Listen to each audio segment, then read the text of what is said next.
Hi there and welcome along to February's England Golf Podcast. Ian McFarlane here and I'll be steering you through this edition packed with features from the club and amateur scene. Hot on the heels of Bronte Law joining the England golf team, another superstar of the game, Tommy Fleetwood, has signed up to be an England golf ambassador. The 5 times DP World Tour winner, Race to Dubai champion and Ryder Cup hero tells us why he's happy to give back to the sport, as well as reflecting on key moments from his stellar amateur and professional career to date. Josh Hill might soon be following in Tommy's spike marks on tour. The 17-year-old England boys squad player talks us through a remarkable 3 weeks when he was given the chance to play as an amateur in 2 Rolex Series events on the DP World Tour, as well as an Asian Tour event in Saudi Arabia. Julia Regis also joins us to chat about International Women's Day and how golf can contribute to this year's theme, Breaking the Bias. And don't miss the conversation with Gilford and Steve Killick, who tell us why being a guide for a blind golfer is a win-win situation for both the player and the companion. There's also a news roundup, but first let's hear from one of the world's top golfers, who has gone back to his roots to help champion the amateur game in England. As a 19-year-old in 2010, Southport's Tommy Fleetwood won the English men's amateur title and was soon ranked number 1 in the world. As a pro, Tommy has gone on to win 5 events across the world, earned the title of Europe's number 1 and played a starring role in that never-to-be-forgotten win for Europe in the 2018 Ryder Cup at Le Golf National in Paris. Now, at 31 and despite the many demands of being a tour pro and balancing that with family life, Tommy has chosen to team up with England Golf to help spread the golfing gospel, to encourage more people to pick up a club and to support those who are already involved in the game to reach their full potential. For him, it's the greatest game in the world, and as I hope you'll agree after listening to him speak, he's a man perfectly suited to this new ambassadorial role.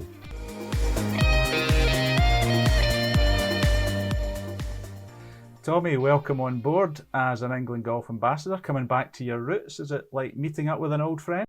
England golf, the amateur game, it's something that I have a massive interest in. It's something I'm passionate about, and I've had some of the best times of my career being an England player. So to now be able to be a part of that again, really, I think it's something that when you turn pro, you do miss. You definitely do miss it. So yeah, for it to be happening in this way, and for me to be playing this part in it it's something really nice, and like I say, something that I've got a massive interest in.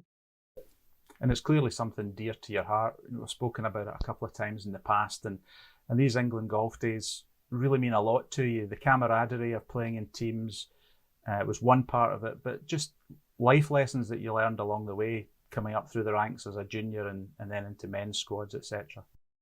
Well, my whole, not my entire development from a junior amateur into the professional game, but it was a massive part of it. I chose to go down, well, I turned pro very early. I turned pro at 19, but at 17, 18, I was choosing to go down the avenue of staying on the England system. Felt like I was surrounded by really good players, like good friends. The coaching was what I thought was what was the best for me. You get the chance to travel so much, which I enjoyed, and that was a massive part of my development in itself. The amount of travel you do, going to different countries, different places, different golf courses, different grasses.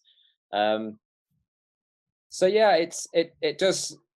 I guess people choose which way they're going to go as an amateur and a junior, and what they think is best for them. I believed in the system so much. I was in it from a young age, up until the very point that I turned pro, and to this day I still have the coaches that were from that England setup at the time. They're still coaching me now, so it's clearly carried on. Absolutely. Now, I don't know if it seems like yesterday or it seems like a long time ago, 2010, when you were the English men's amateur champion at Little Aston. Is it something that you still look back fondly on? Something that, and well, you've said before, it's something that still rates very highly in your career, winning your national title. Yeah, I won the Scottish as well. Just for a Scotsman, I'll just point that out. But I think, yeah, and at the time for me in my career, it was really important. I hadn't actually won as much as I wanted to that particular year. I was playing really, really well, and it shows sort of, I mean, a couple of weeks later, I actually ended up being world #1 amateur. But it shows how difficult it is and how high the standard is at that elite end. That I found it very difficult to win, and that one meant a lot to me. That picture pops up a lot of me in an oversized jacket. I think it was Bob Mixon's jacket at the time, and holding the trophy there. And they're things that still talk about them now. I think when players talk about their amateur days, like somebody will always mention, "Oh well, you won the English amateur, didn't you?" Or somebody else won the Bravazza, and yeah, I did well in that. And you still talk about it for sure. And there's so many guys that played throughout those amateur days that make it out on tour. And you've got those memories to share with, really, which is really, really nice. There's been a lot of love in social media for that blazer and trouser combination in that photograph. That was a heck of a combo, that one. Not mention the brown shoes either. That's another fashion faux pas. But there you go. Yeah, it was all. The trophy was about the only good fashion piece that was part of that picture. Yeah, just looking back at the England golf days again, Tommy. I mean, what is it that sticks out from you aside from that big amateur win? What is the memory that you'll cherish from those days? My first golf trip traveling abroad was for England. Went to Holland. First time I traveled to America was with England. I think winning as a team, I think like both highs and lows as a team. I think the European Boys Team Championship, we lost in the final to Denmark. And I'll get the years wrong, but I'm sure it was around 07, 08, something like that. We won European men's teams in Sweden after reaching the final the year before. I think that was still one of the best moments I've experienced doing it as a team. The travel, went to Australia for 2 months, played in Argentina, went here, there, and everywhere playing for England and representing the country. The friends that I've made that I play practice rounds with now out on tour, or still text and speak to guys, and the coaching, the development, and how those trips where it might have been to Woodhull, it might have been to Arcos Gardens, like the development that I had and the systems that were put in place that still sort of play a role in my life now. There was so much to it, really, and I think we were never short of great information, and we could all take that on board. And clearly, I was around at a very successful time for England golf. But yeah, like I was surrounded by great players, great coaches, great information, playing great courses, big events, and all of it. It sticks with you for life. I guess you can pass on a lot of that information and knowledge that you gained over the years to current squad members. If the situation arose, you would be able to pass on some words of wisdom. Do you see that as been part of the role as part of your role as an ambassador? 100%. I have a massive interest in junior golf and growing the game, and there's participation that is a massive thing. I want people to enjoy and love the game of golf and see the benefits that I've experienced over my life. And then at the other end of the spectrum, I lived on the elite end for a very long time, and I still do to this day. But I always feel like experience, you obviously have to go through that yourself, but having people that can just pass on information. I used to absolutely love it when a pro might make an appearance, or we might have bumped into someone, or someone might have came for dinner. I remember Dave Musgrove coming for dinner in Spain one night, and we just sat there and listened to him tell stories or talk about his experiences, and he took that away. And I think I'm far from the most experienced player going, and I've still got a lot to achieve myself. But being able to support, being able to help, being able to pass on knowledge and experiences to these guys, and you have to remember, I'm an England fan as well, so I always look for how the team's doing. I always ask Graham how the team's got on, and yeah, if I could, play a part in helping these guys develop, and actually, when they go out and represent England, put the t-shirt on, and I'm sure we'll win many more trophies. But if I was even just a tiny part of that, then that would mean, a lot to me. You mentioned about participation, and the key thing here is the more people we have playing the game in this country, the more chance there is of a Tommy Fleetwood or a Bronte Law coming along in the years ahead. And I know it's something that you're very keen on in your own town of Southport. You've started your own academy. Tommy, can you just tell us a little bit about the motivation behind that and just how that's going?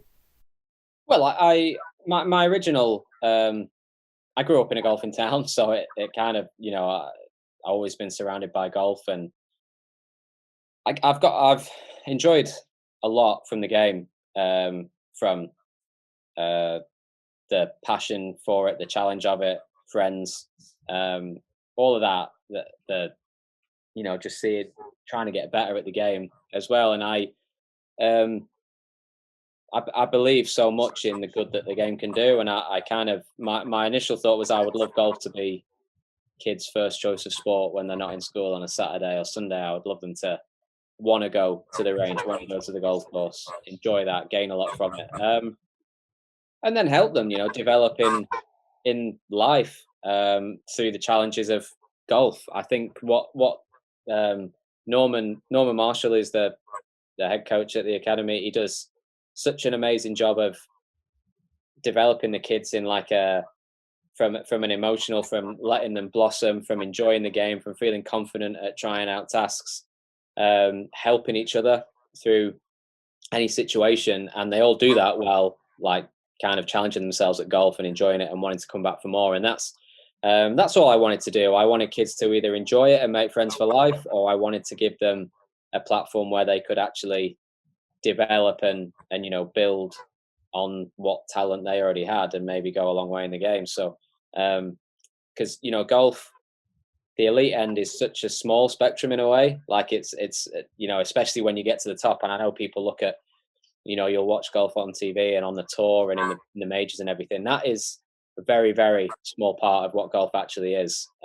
Golf is, for me, playing with my friends, playing with my kids, playing with my dad, and anybody can try it, whether they've ever hit a golf ball or they've won the Open, like stuff like that. So I just want it to be a source of good for people, and like I go back to it originally. I truly believe in the good that the game can do, and I want to sort of have the chance to pass that on to as many people as possible. Although it's now your profession, it's your job being Yeah. a golfer. Do you still get as much out of just taking half a dozen clubs out and going playing at West Lancs or Southport and Ainsdale or wherever you pitch up in your local area, and of a summer's night if you're free and you're back in this country? Is that still? I almost really enjoy it more. My dream 4-ball will always be my kids and my dad. That's where I'm happiest, I guess. And especially when I really don't have to worry about my score. Like I can just play and hit shots. We went in it 100 balls at the range last night, and all I did was, smash balls around a bit, like it chippy shots, just mess around, just like had some games between ourselves and things like that. And it's easy, like it's always easy when it is your profession to not lose the love for the game, but lose what got you into it in the first place, and what kind of things you actually enjoy about the game when you're constantly having to perform and you constantly, mistakes mean so much. It's your source of income, like things like that. So I enjoy the game being a game and playing it with the people that I love, and I get a lot out of that. You won 5 times on tour, Tommy, and I know you want to win a lot more. Still your ultimate goal to be world number 1, win a major? Are these still the 2 things that you focus on? Yeah, absolutely. The Open forever will be my dream event to win. I think I've said that a million times, and I'll never shy away from it. That's the one for me. I grew up in an open town, and that's just been with me since I was a very young kid. And be the best I can possibly be, and hopefully one day, whether that be for a day, a week, a year, I might be the best golfer in the world. But that might never happen as well. But I will constantly strive for that and try and get the best out of myself. And if I always feel like if I can look back thinking I gave it my all and I reached my potential or got somewhere close to it, then be satisfied with whatever that is. And if that is, I only ever win 5 times on tour, and I finish on what I've got, then great. It's that's all I could have got out of it. But I'll never stop trying and see where I can go. No matter what level of golf you play, whether you're just an ordinary club member or you're a pro at the very top of the game as you are, there's pressure and disappointment that comes with golf because it's a very difficult game. You can't win every time you tee it up. Just thinking back to your own career, I mean, I was at the Open in your home patch of Southport at Birkdale in 2017, was it? And there was a lot of pressure on you, probably coming from external sources rather than yourself. And maybe you were ultimately disappointed that the week didn't turn out as you dreamt, but you bounced back after a difficult start. Do things like that, even at that stage in your career, teach you an awful lot? Things that you can learn from these things that other amateurs can learn from having a bad round one day and just getting out the next day and just letting it go. Well, you get the most out of what you can every day, and whatever that is, you move on. I think just going back to that Open, I have a feeling for as long as I live, like my second round in that Open will feel as one of my best. It'll definitely be in my top 3, top 5 rounds that I've ever played. Just to shoot, I think I shot under par that day. There was like very few rounds under par, and it was to make the cut on the mark. So that meant a lot. And one of the things that I guess that I learned, that I still try and and by the way, I don't always live by this, but the result is never, no matter whether you win, finish last, come in the middle of the pack, you wake up the next day and you're the same golfer you were 12 hours ago, and the result should never be life or death, and it should never be what you live and breathe by. Like you try and get better every day, and never, don't overestimate what you can do in a day, but don't underestimate what you can do in a long period of time, and just always try and get the best out of the days. And I guess I've done that pretty well over the years, and I feel like I bounce back, and sometimes it takes you, not that you feel bad, but sometimes it takes you, your bounce back might be in a month's time, might not be the next day, but you keep trying, and you just and always try and keep smiling. A big aspect of amateur golf is the team events that you play in. You played home internationals, European events, Walker Cup you played in, but you've also gone on in a pro sense to play in the Ryder Cup, and we can't have an interview with you without touching on that week in Paris back in 2018 at Le Golf National. Was there stuff from your amateur career that you were able to take into that week that enabled you to flourish and play as well as you did? Because it was a quite astounding week for European golf. Always, yeah. You never really forget a lot of what you learn as an amateur. Things always come back to you. I think, one thing we miss is playing as a team as much as what we did as an amateur. But you have that experience, and it's something that you take with you and use it whenever you get the chance to. So playing in the Ryder Cup is an amazing, chance to sort of rekindle like your love of being in a team and what it was like, and playing four balls, playing foursomes, stuff like that. And of course, honestly, like the things you do throughout those years, they don't go away. You might learn more, you might experience more, go to different places, but the foundations that you've set are there for pretty much as long as you're a golfer. What were the nerves like compared to teeing it up as a boy in the home internationals, teeing it up in the Ryder Cup? Slightly different, slightly more people watching you? Slightly more people watching, but I think I had a strange sense at that Ryder Cup. Like I got on that first tee at the Golf National, and there were so many things that were going my way. Like I'd played the course a lot, and obviously won there. I was playing with Fran, who was a very close friend. There was a lot of familiarities for me. I was hitting my favourite club, which was my 5-wood. And it all kind of gave me a sense of calm. And the one thing about that Ryder Cup was that my goal throughout the selection period for the Ryder Cup, or the qualifying period, was that I saw myself on the first tee. And like I had this amazing, I had this really clear picture of looking down the fairway. I could hear the crowd. I was stood there and I was looking down the first tee. So when I actually stood there, I was like, I've achieved my goal here. And I had this sense of calm, and then went out and had an amazing week in the team, very, very, unforgettable week. In terms of this season, Tommy, What are your aims and ambitions? You've played in a few events out in the Middle East, heading off to America now to take part in some events there. What's the goals for 2022? I just want to keep improving. I obviously had a disappointing year last year. I feel like I can learn from that, and I feel like I can put things right that weren't quite there last year.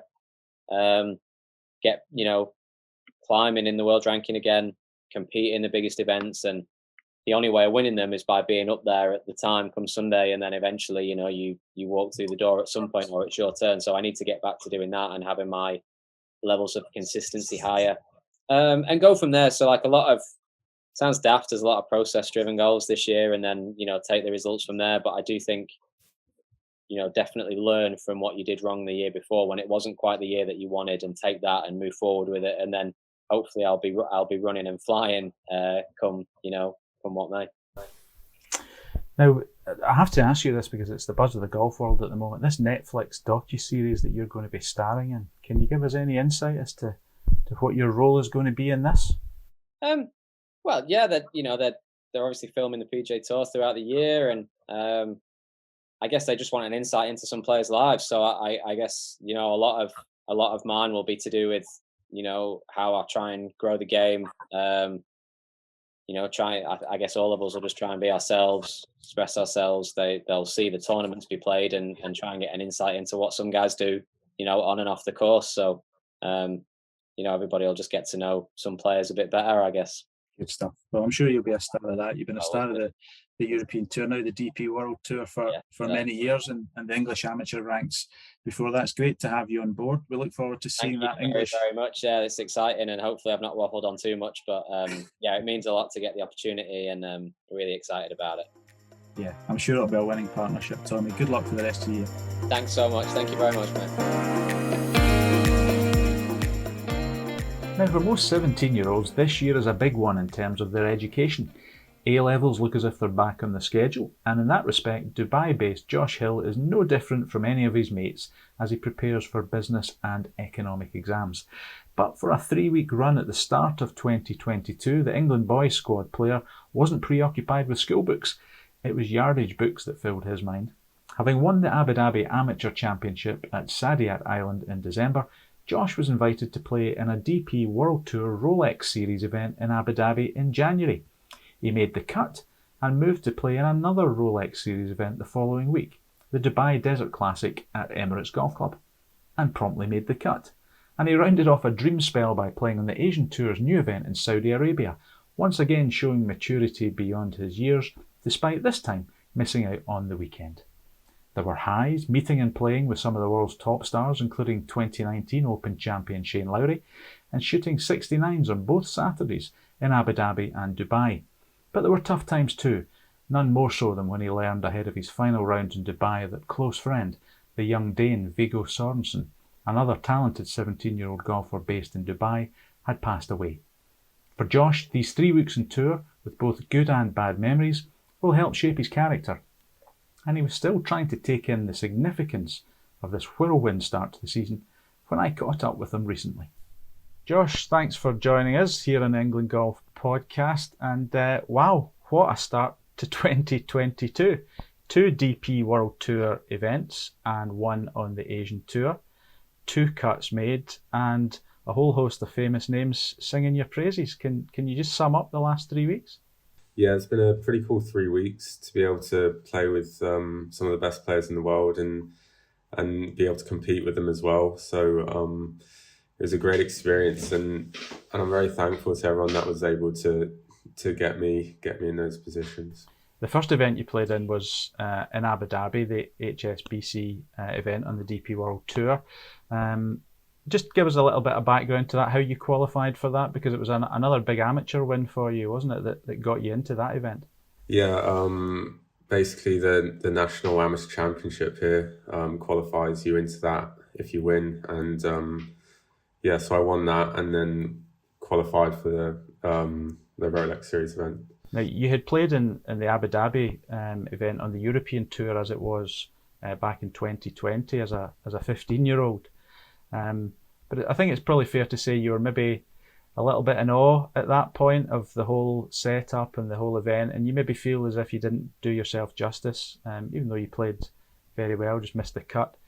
But this time around, totally different. Did you feel a little bit more at ease? You had experienced it before and therefore it wasn't all shiny and new for you?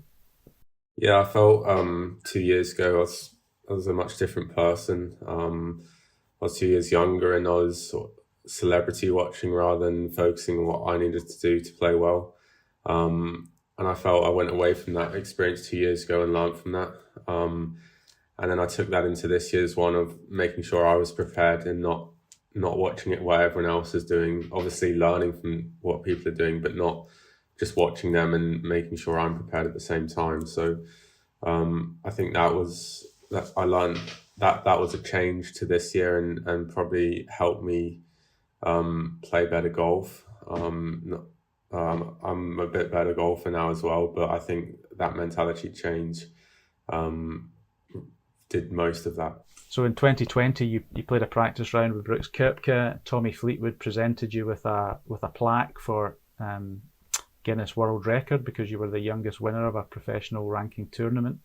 Do you feel as if this time around the golf took over and you became a golfer rather than, as you said, maybe celebrity spotting and a bit of a super fan at the event? Yeah, it was almost like I was playing an England golf event back in UK, just preparing and playing how I play rather than watching how the best players in the world do it. And I think that's the reason why the result was completely different. And it wasn't inevitable that you made the cut this time around. You really had to work hard for it. Just talk us through that process, because you had a very late rally, didn't you, to make the cut? And that in itself is a great sign of maturity, the fact that you were able to know what you had to do, attack the course and pull it off. Yeah, in Abu Dhabi, the way I made the cut was quite cool, and it's something to be proud of. I had a solid first round and I was in a decent position. And then there was brutal winds in the second round, which was almost unplayable. Luckily, the tee times were a bit delayed and we only got 12 holes in. So, I had a nightmare on that Friday. Just when you're not hitting the ball well and winds are as strong as that, it's pretty hard to play good golf. But the winds were still up in the morning. I needed 3 birdies and 6 holes to make the cut in the morning, and I felt like I could do it. But the wind was still it wasn't as strong, but it was still there. And I parred the first 2, so I needed 3 in the last 4, and then I birdied 15, 17 and 18 to make it on the number. What did you have to hole in 18? And did you realise that was to make the cut? I had to hole a 10-footer, and I knew it was to make the cut.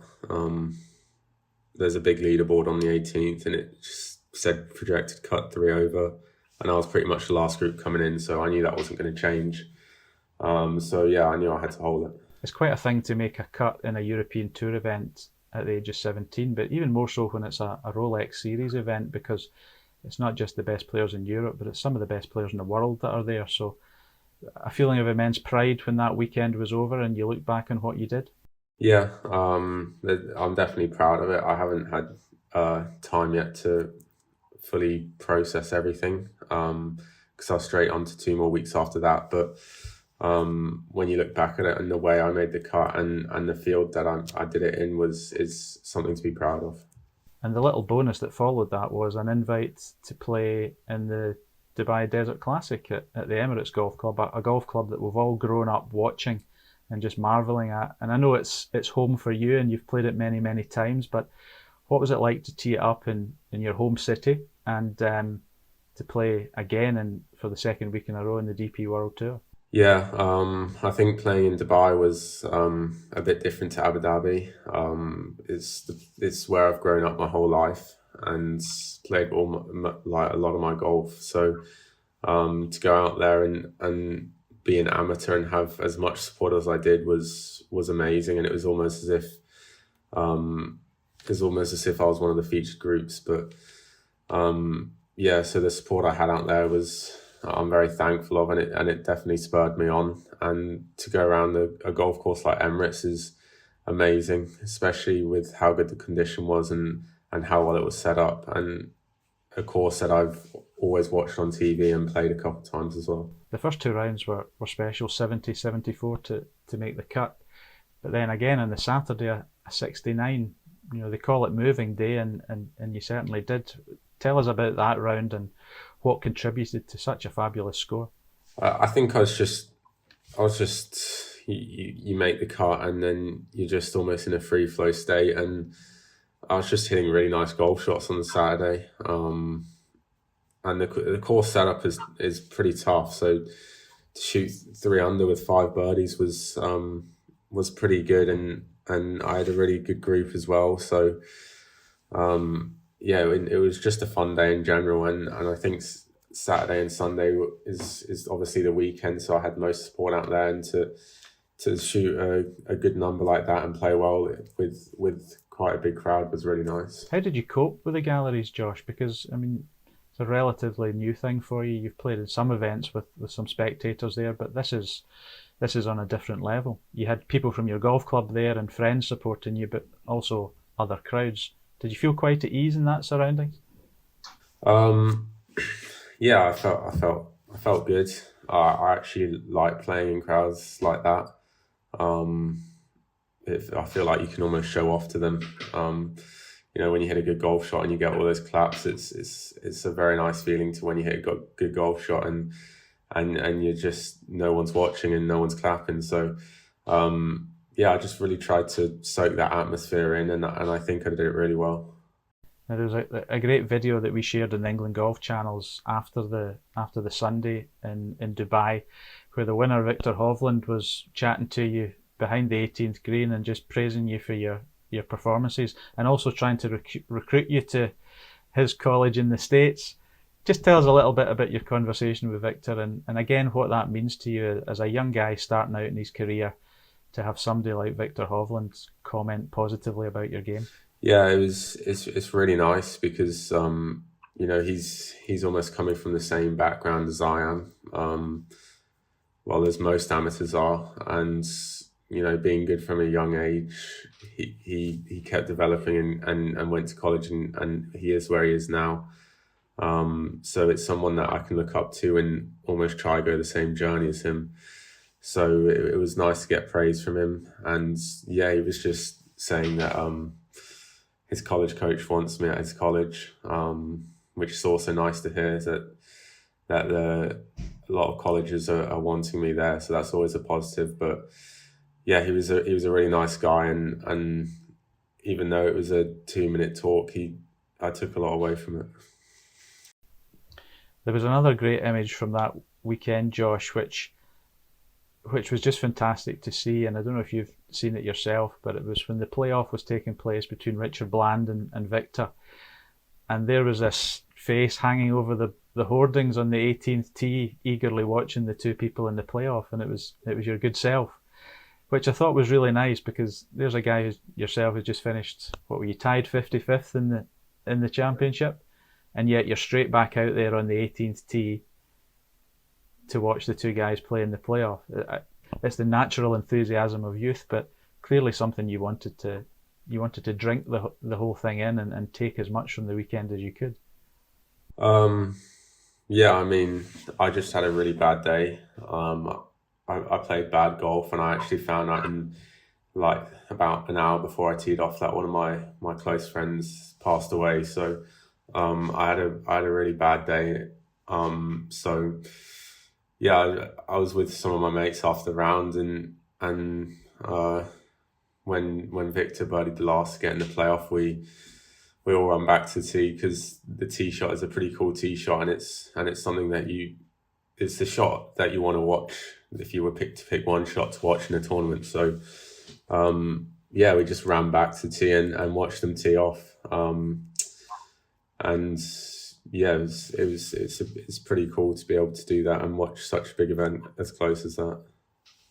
Just something you touched on there, Josh. I mean, you mentioned you got some bad news just before the round. A close friend from playing golf in in Dubai, and I guess it just shows you the kind of the fragility of things, isn't it? You're doing what you do and having such a great week, but obviously, you know, your friend sadly passed away. It's difficult in those circumstances, isn't it, as a young man, to try and process everything that's going on?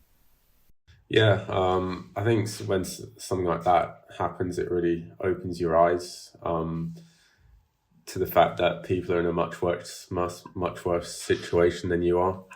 And it's, you know, I'm 17, and for something like that to happen, it doesn't really happen to people until they're a bit older. But yeah, it just opens your eyes, and it makes you think how grateful you have to be that you know, you're healthy. And even though I had a terrible day, that I was just trying to be grateful that I was healthy and that I was fine. And yeah. And the third part of your golfing journey this year was in Saudi Arabia. Again, another invite there. A stellar field. What did you take from that week? You missed the cut there, sadly, but did you just run out of steam? I noticed it was extremely windy, so a very, very tough golf course to try and master. What was the story of the event in Saudi? Yeah, I had a really tough week in Saudi.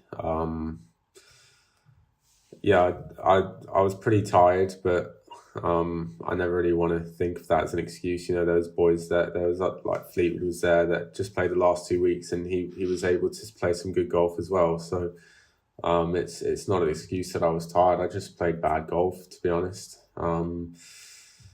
Yeah, I had a bad first round, and then the second round was really windy. So, but you know, you learn more from your fails than you do your successes. So I actually learned more from Saudi than I did from the first 2 weeks. And but you know, Saudi was a great place. The golf course was immaculate, and I can't thank the guys at Saudi enough for the invite. So we see the scores on the board. We see what you finished, tied 55th, tied 58th. But is there things that go on behind the scenes that we don't see? Maybe a conversation with another player or a coach that something that you will take away from these 3 weeks and use positively going forward? I mean, I can't really pick one out because there was so many. You know, in Abu Dhabi, playing a practice round with Lee Westwood, there was so many little things that you can take away from such a good golfer.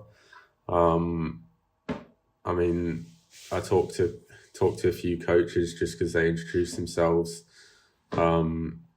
And yeah, just talking to a lot of the players and how they go about their life and what they do to be where they are. You learn so much in that environment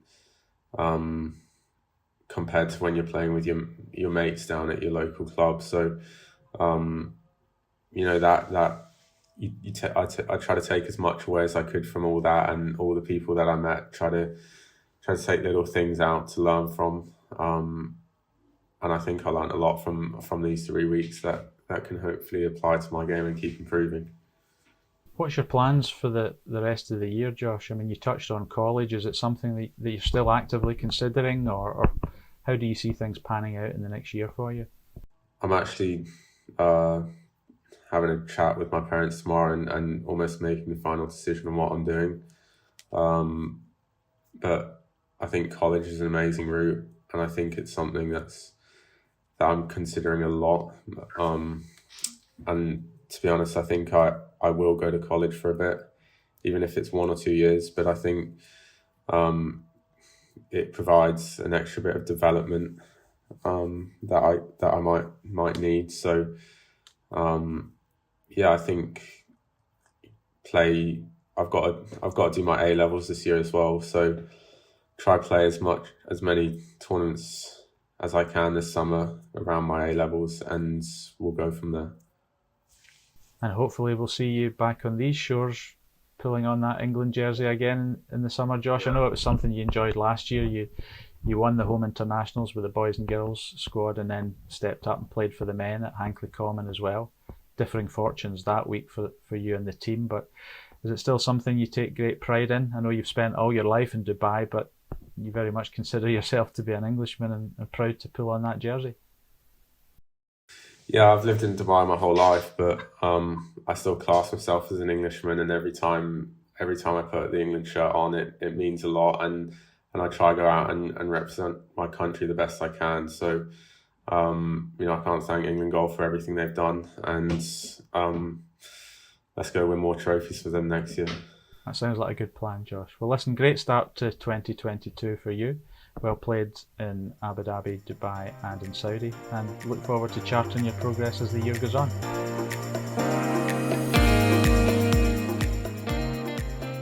One of the cornerstones of our work here at England Golf is increasing levels of participation, and in particular trying to boost the numbers of women and girls who take up the sport, or alternatively, who choose to carve out a career in the golf industry. March the 8th is International Women's Day, and this year the hashtag Breaking the Bias is expected to be trending worldwide.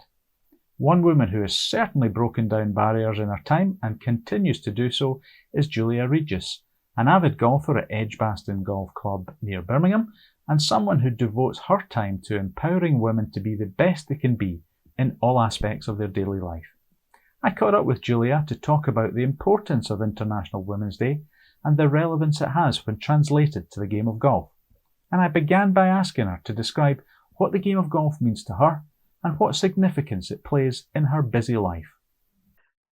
I started playing golf, I think I took my first lesson 10 years ago. So I've been playing golf properly for about 9 years. And initially it was a way of spending more time with my husband, having a shared hobby and shared interest that we could enjoy together, both here and when we traveled on holiday. But more latterly, in recent years, golf has become to me much more to me. It's definitely, my friends will tell you that I describe golf as my happy place. The space where I feel I can exhale, where I can compete against myself, because as we all know, we're always competing against the course, i.e. then our own performance. It's a place where you can build relationships, but most of all for me, it's great exercise, outdoors, hopefully nice weather, in beautiful surroundings usually, where I can enjoy something that I've grown to love, enjoy a sport that I've grown to love. So my happy place, somewhere where I feel I can exhale and be around people that I like. Relate it to International Women's Day, which is coming up on the 8th of March, Julia. The theme this year is breaking the bias, and I'm sure that hashtag will be trending all over the world on that particular date. What do you think breaking the bias means when you relate it to the world of golf? For you, what do you think needs to change? What attitudes needs to change in golf in order to break whatever bias you believe is still part of the game? There's a lot of work that needs to be done to break those bias, break the stereotypes that have previously existed and to some extent still do today. There is a lot of work that needs to be done, but there also has been a lot of work that has been done. So I don't want to negate the good work that many people in the industry are doing to break the bias and make golf more inclusive and welcoming space. But until I see more people from different backgrounds, people with disabilities, people that look like me, Black women, younger people from disadvantaged, more of the poorer backgrounds, for example, feeling like golf is for them, I think we still have a lot of work to do. I play at a fantastic club in the city of Birmingham, currently still the only Black woman of African Caribbean heritage, and we're a mile outside of the city centre. I feel like we are a very inclusive club. However, sometimes we need to go out to where the people are and bring them in, invite them in, and allow them to experience what we love as golfers, and not just assume that they'll come because you exist. Sometimes you need to actually go and make the invitation. So lots of work that needs to be done in breaking the bias. And I feel that we all, as a society, have a responsibility to contribute to making our world more inclusive and diverse. If whatever that world is, whatever sport you play, whatever interest you have, whatever your hobbies are, we have a responsibility to make sure that we're being as inclusive as we possibly can. For any woman who's thinking about taking up the game, and International Women's Day is as good a day as any to take it up. What would you say to them? What is it you get from the game? You've touched on it a little bit there. Mm-hmm. Is it the social side? Is it the perhaps opening doors in terms of business? Is it the competitive element? Are you a competitive beast by nature, Julia? I mean, what is it that keeps you compelled to play in this great game? All of the above. I think all of those things are very pertinent to why I like the game and have fallen in love with the game. I like that you compete against yourself. Yes, I like to play well, but what's more important to me is having a good time, having a pleasant conversation, a little bit of banter. Those games or competitions where there's hardly any conversation, and people are throwing their clubs around if they miss a shot or hit a bad shot. It's not really the space for me. By nature, I'm very much of an encourager and a nurturer, so I want everyone to have a good time. I want to have a good time. And for me, it's more important that I come away from 18 holes having had a nice chat, a little bit of a laugh and a banter, and absolutely play good golf too. That's because that's why we're there. I want to improve. I want to get better. But yeah, the physical benefits I've already spoken about, as well as the social benefits. I feel like the golf club, once you immerse yourself into a club type environment, and I say that recognizing that may not be for everyone, or for some it's a while before you get to the place where you feel that a club membership is important for you. But for me, it's one of the few spaces where I can turn up on my own and feel like I'll be okay, and not a little hesitant about, well, will there be someone there that I know? Feeling very confident that will be a comfortable space, because there's almost a family type aspect to the nature of a golf club. Now, some women may say that sounds like a clique.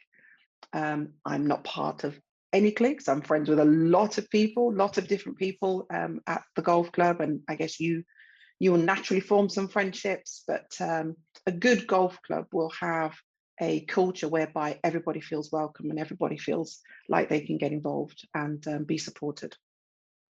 Not sure if that answered your question. Absolutely, it did, fully. In day-to-day life, Julia, you're involved in leadership training, business consultancy, inspirational speaking. In terms of, and I don't like using this word, but it's one that crops up a lot, is empowering women. Do you feel golf as a sport, or even the social side of it that you mentioned there, can help empower women in a way that stretches beyond the kind of boundaries of the sport? I absolutely do. I think golf is not an easy sport. I've played a lot of sport over the years, not to any professional degree, but always played sport: netball, basketball, volleyball, and then more latterly squash. Golf is the most difficult sport that I've ever played, but there is something about when you get it right, on the rare occasions when you do get it right, that makes you want to come back and experience it more and more. So it generates some kind of, I don't know, hunger and aspiration for more of that experience that you have when you get it right. So I love that side of it. I love that you think, gosh, I didn't know I could do that, but I can do it. So you then go and search to repeat that shot and have that experience over and over again. I know you can relate to that. So yeah, absolutely. That wanting to get better in a sport that is a difficult sport. I mean, if you think about it, you've got this meter-long stick, and you've got to hit a tiny little ball the direction you want it to go, at the speed and pace that you want it to go, and land in a particular spot. It's such a difficult sport. So to have some success just keeps you coming back. Being able to play in different parts of the country and even different parts of the world has been a huge plus for me. Everywhere that I go in the world, I try and play at least one round of golf. Golf shoes and an outfit always get stuck in the bag, in the luggage. But even here in the UK and in England, playing in some of the competitions in regions that I don't live in, meeting new people. I've met some fantastic people in competitions that I've entered, and we've exchanged details and played each other's courses, and have even built some friendships. So you find then that your social circle grows and extends, and you're just meeting some amazing people. I particularly love seeing the young people that are coming through. I'm particularly excited about the young golfers from the African Caribbean community that are coming through, because we don't see it. We still talk about Tiger. You know, we want our own heroes from the UK to start emerging and coming through. So I'm particularly excited about seeing some of the youngsters that are coming through in the golf world. We can talk about this on a deep and meaningful level, Julia, but the bottom line is golf can just be fun, can't it? It can be a good laugh. And that's almost Absolutely. as important as anything else that you can attach to it in terms of aspiration or your life or your lifestyle or business. It can just be a right good laugh. Yeah, and I think I alluded to that earlier when I said, you know, for me it's important that there is some banter and there is some laughter. 'Cause, you know, I'm never going to get paid to play golf. So I pay to play golf. So it needs to be fun. It needs to be something that brings enjoyment to my life. And for me, a lovely day on the golf course with good people who can laugh at themselves and you can laugh together and just have fun. The sun is shining, glorious settings, a lovely meal at the 19th and a drink at the 19th. You're hard pressed to have a better fun day, in my opinion, than a day that looks like that. But yes, golf should be fun. And it's another reason why we need to be intentional about our positive action strategies as golf clubs to ensure that everybody gets to experience the fun that we experience. And the opportunities that golf can give you, everybody should have the chance to experience it if they so choose to. You know, so it's good to see some of the strategies that are being employed at the moment. The England Golf's Break the Bias initiative, International Women's Day this year. It's all wonderful, and I'm really pleased to be a part of it. But for me, that deeper meaning of this conversation has to be translated into action.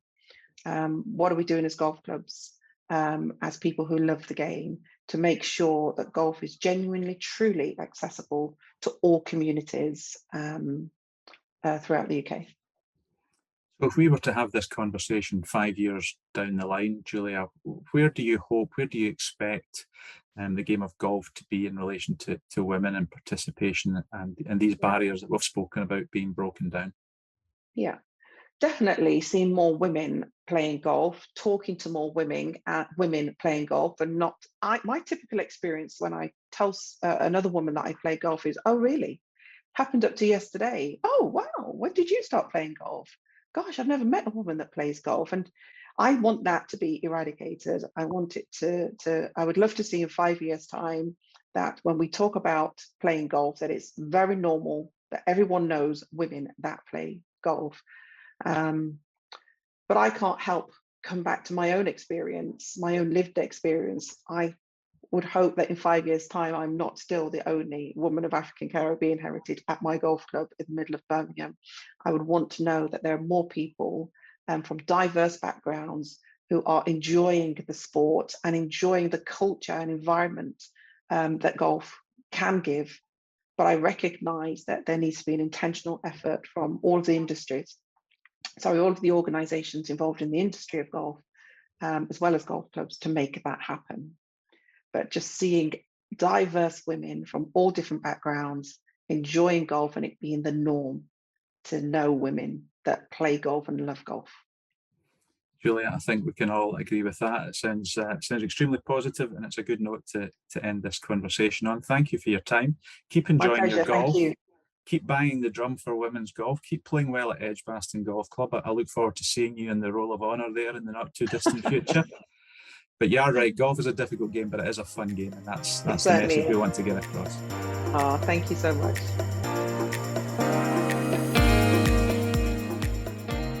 Okay, let's have a spin around the England Golf newsroom.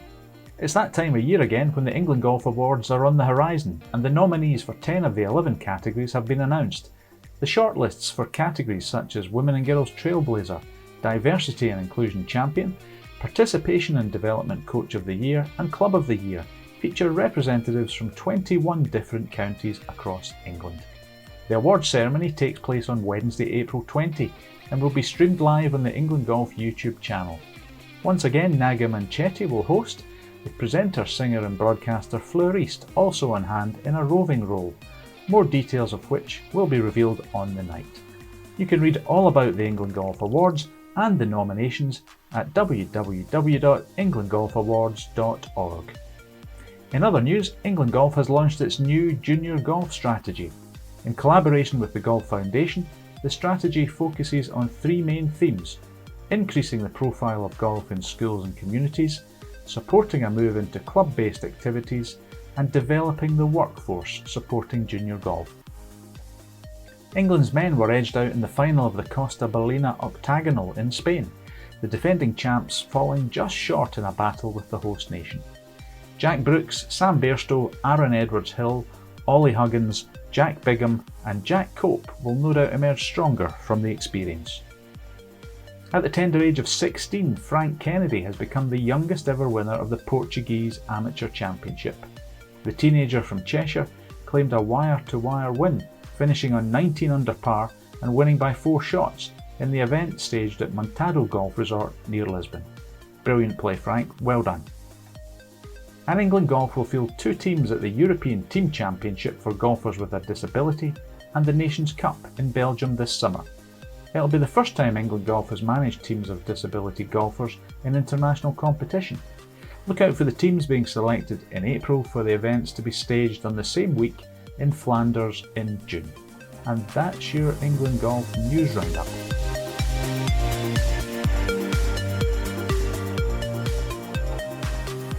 If I asked you to name team formats in golf, you'd probably come up with a 4-ball better ball, foursomes, or maybe even a Texas Scramble. But there's one team game in golf that flies a little under the radar, and that's blind golf. Now, there's plenty of golfers up and down the country who've been blind since birth, or perhaps developed a degenerative eye condition later in life, but that doesn't mean the golf clubs should be packed away. However, in order for a blind golfer to play the game, he or she needs a guide, and that's where the teamwork aspect comes into it. Playing by the rules of golf, there are only 2 minor tweaks. A blind golfer can ground the club in a hazard, and the guide can remain on the line of the stroke when a shot is played. Now, it's thanks to the work of amazing charities such as England and Wales Blind Golf that men and women all over the country are getting out of the house, avoiding feelings of isolation, and enjoying this great game of ours in the open air. Now, joining me now to talk a bit more about blind golf are Andy Guilford and Stephen Killick. First of all, Andy, welcome to the podcast. Good to have you with us. Thank you for inviting us. Not a problem, not a problem. Can you just tell us a little bit about your own backstory as a blind golfer, how you got involved in golf and then the charity? Yeah, sure. Basically, I started playing golf when I was around 14. A couple of my friends in the village had joined a local golf club. I've been registered blind since birth. And I used to carry the golf bag for them, just walking around. And a couple of them said, "Why don't you get some clubs and we'll show you to your ball, and line you up and everything." So I bought some clubs as a junior, joined the local golf club, and started playing. And then probably in, around 1998, I had Peter Ellis, who's one of the sadly passed away now, one of the charity's patrons at the time, mention about the British Blind Open, which was being played at I think it was St Million at the time. So I looked up the charity, made some inquiries, spoke to Ron Tomlinson, the founder of England and Wales Blind Golf, and basically started playing from there, really. Went along to the first event, and I was basically hooked from day one, to be honest. Excellent. Now, Steve, your story differs from Andy in that you're not a blind golfer, but you're very much involved in the charity and helping out as a guide. Can you just tell me a little bit about your early involvement and what prompted you to get involved? For sure. I was a golf travel writer, lucky enough to be traveling extensively around Europe and further afield. And my home club in East Sussex had a blind golfer who was a good enough and talented enough player to become captain, a chap called John Eakin, who I played with regularly. In fact, I used to pull his legs. He used to beat me so often. I used to tell him that I didn't think he was blind at all. But he invited me to be his guide in what for blind golfers is their equivalent of the Ryder Cup, trophy called the Vision Cup, which this time is being held at Villa d'Este in Italy. And so we went out there. I did a story mainly on the course, but as an adjunct was able to make reference in the magazine that I was writing for about England and Wales blind golf. And I was totally bowled over. I mean, the quality of the golf was astonishing. I thoroughly enjoyed the guiding experience. It was a terrific team event. In fact, I used to come off the course feeling probably more exhausted than the golfer, but it inspired me. Andy, just how many blind golfers are there in the country? Is it possible to quantify that, or how many do you know of through your charity? This is the biggest stumbling block, to be honest, because we can't play without help of a guide. So there's 3 categories. You've got the less than 10%, which is B3. There's B2s, which are less than 5%, which is like myself. And then there's the B1s that are totally blind. Now, the biggest stumbling block for a lot of our members are, I'm lucky that my wife's my guide, so she can take me to practice. I'm at a very good club at Ham Manor Golf Club in Sussex, where basically the guys in the roll-up, they all help me on the golf course. So I've always got somebody to play and somebody to guide me constantly. And, they basically joining a roll-up kind of open my opportunities to be able to play more and more people learning about blind golf that way. But the biggest issue for a lot of our members are, if they live on their own, is finding somebody that can take them out, pick them up, take them down to the local golf club to practice. So, the charity's there, but we're struggling to get the volunteers in to support these people to be able to play. So I would say at the moment there's probably around 50 playing members, but this is the same across the world. I mean, we've got England and Wales blind golf that we're talking about today. You've got Scottish blind golf, you've got Northern Ireland blind golf, the Irish blind golf, American. It's worldwide, this. And I'd like to think that the work that we're all doing together to promote this can impact somebody's life anywhere in the world that's losing the sight, or a volunteer that might be struggling with isolation, as people have found through COVID. It's kind of made people realize what isolation actually is, and just pairing people together. So realistically, at the moment, we're running at 50 members. But as we all know, the amount of people that lose their sight throughout the year that play golf, there's got to be far more golfers out there that are putting the clubs away, as you mentioned at the beginning of the podcast, because they feel that golf is too hard. But with the right help and support, it's a whole new world that opens up to them, to be honest. The hardest thing we have is to ask somebody for help. And I think Andy would agree with that. Yeah, definitely. And following on from that, we've just recently had a lady member join us who I was talking to yesterday, and she said, well, my friend takes me from time to time to the club, she said, but I don't like to ask the other ladies on Ladies' Day because I feel I'd hold them up. So you have this terrible reservation amongst the blind community, be they golfers, be they non-golfers, of actually asking people for help. And that's what Andy and I and the rest of England and Wales are trying to overcome in pushing the message. It affects you mentally as well, because you feel a burden on people. So, you go out and you're asking them to take you over to your ball, line you up, which you think, well, I'm going to impact on their game because they're here for the enjoyment. The hardest thing is to accept that when people say they're willing to help you, is to accept that, and think, well, they do genuinely mean it, because you have this perception that you're going to really drag them down. And like Steve says, the quality of play in this, some of the best blind golfers in the world, we've got totally blind guys that are playing in the 20s, 30s. There's guys playing off 50. Now, that might seem a high number, but I challenge anybody to go blindfolded from the clubhouse and go out and play 18 holes and see what you score. See what you score on the first hole, let alone 18 holes. Steve, just to turn to you again as a guide. One thing I was touched by when I read a few stories, when I delved into this in a bit more detail, was just how much the guides get out of this. That you're not just doing a favour for a friend or somebody else at the golf club, but there is something that the guides take from it that, as you mentioned earlier, is inspirational and gives you a new lease of life. It's phenomenal. I guided 4 rounds at Villa d'Este with John, my friend, in the Vision Cup, and it's a more competitive environment than it is playing, say, a friendly 4-ball with your mates on a Saturday. You really are concentrating every step of the way. The relationship between the guide and the golfer has resulted in some tremendous friendships. And I think another point that Andy hasn't made, but I'd like to make. I mean, I went down to play at Ham Manor with Andy a few weeks ago. And we played with I partnered Andy against 2 sighted golfers. We were round in under 4 hours, and we got a very good score. And you wouldn't have known unless you knew Andy that he couldn't see. Andy, do you feel that the attitudes are changing at golf clubs? You mentioned you started off just initially carrying the bag for your mates when you were a teenager. Do you feel that there's more acceptance now in golf clubs and people understand issues that golfers may have, be it people coming back from strokes or people with Parkinson's or people like yourself who are visually impaired? If we went back 10, 15 years ago, or even probably 5 years ago, to be honest, it was a case of go down to the field and hit some balls in the field, see where they go and walk out and pick them up and back.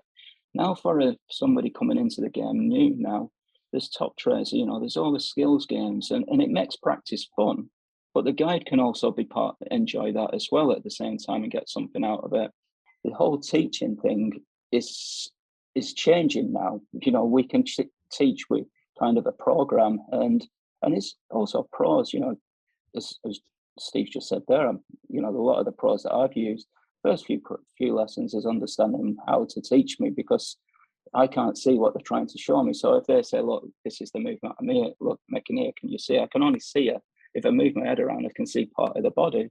So it's understanding how to teach somebody. I mean, teaching a totally blind person, one of the biggest things is teaching them how to keep balance rather than falling over constantly. What is the buzz that you get out of golf? Because, for sighted golfers, it's the thrill of seeing the ball going through the air. It's the contact. It's, it's watching a putt drop. Obviously, you don't have those sensory experiences. So what is it for you that makes the game, to be honest, so special? It took me, I was born with my sight condition and it took me probably 30 years to accept it. Probably haven't to this day properly. And the one thing is golf has allowed me to kind of beat my disability. And that's what probably makes me the proudest. I challenge myself with golf. I want to try and be as good as I can, practice hard. My dream is one day to get down to single figures. With the right help and support is possible. But just challenging myself constantly rather than, golf is my way of beating my disability, to be honest. Steve, I mean, just listening to Andy, it is, to use this word again, inspirational. What's it like for you as a guide?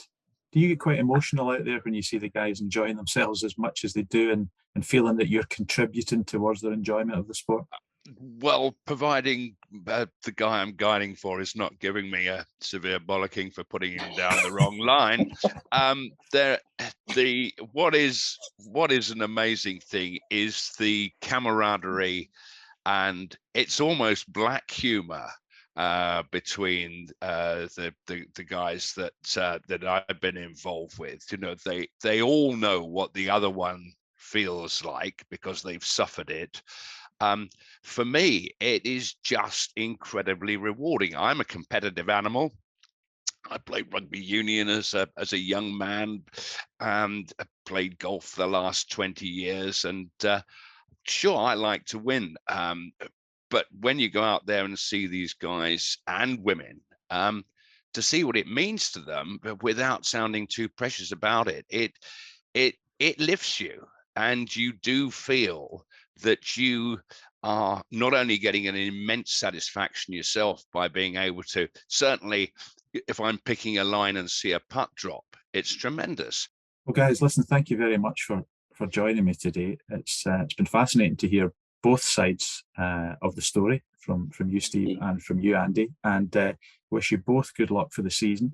And would also implore people who've listened to this to think about it and maybe check out in the local community if there's anything they can do to help, and also get in touch with England Wales Blind Golf if they want to find out a little bit more and maybe volunteer as a guide themselves and just help out. So I think the website is www.ewblindgolf.co.uk. You can find out more details there and help guys like Andy and Steve continue to enjoy their golf.